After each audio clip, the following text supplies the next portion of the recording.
Does racism go both ways? Does racism go both ways? Let's talk about that, because there's one thing that I keep seeing in my comments, and I've been actually hearing this one statement from white people for the past 6 years that I've been creating anti-racism education and cultural competency content on social media. And that question is this: well, what if a white person said that about Black people?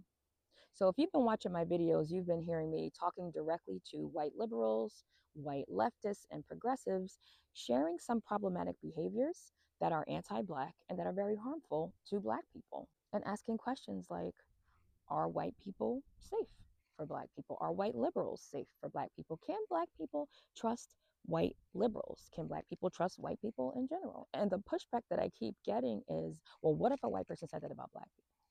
And I'm going to help you out today, because there's some basic reasons why it doesn't go both ways and why that argument just doesn't work and it falls flat every single time.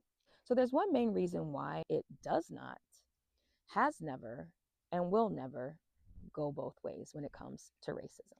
If I say, are Black people safe with white people, or can Black people trust white people? Why, if a white person flips that around and says, well, can white people trust Black people? And are Black people safe for white people? Why it doesn't quite work the same way is for one reason, and that is your history. Our histories are not the same. Our histories are not the same. That's why it doesn't go both ways, and that's why you can't flip it and have it have the same impact. Okay, so here are some examples for you. White people have created laws and policies to keep Black people oppressed, systemically disadvantaged, to prevent Black people from educating ourselves. Like, it was actually illegal for Black people to learn how to read during chattel slavery in the US, right? White people have lynched Black people. White people have burned down Black communities.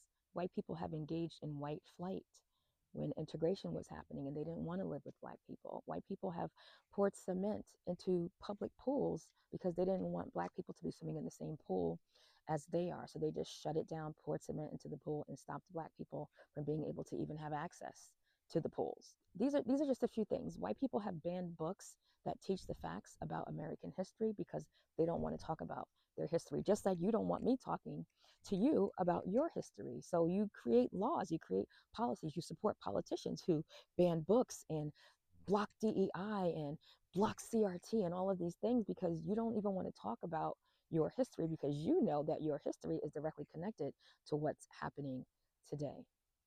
That's why it doesn't go both ways. Does that make sense?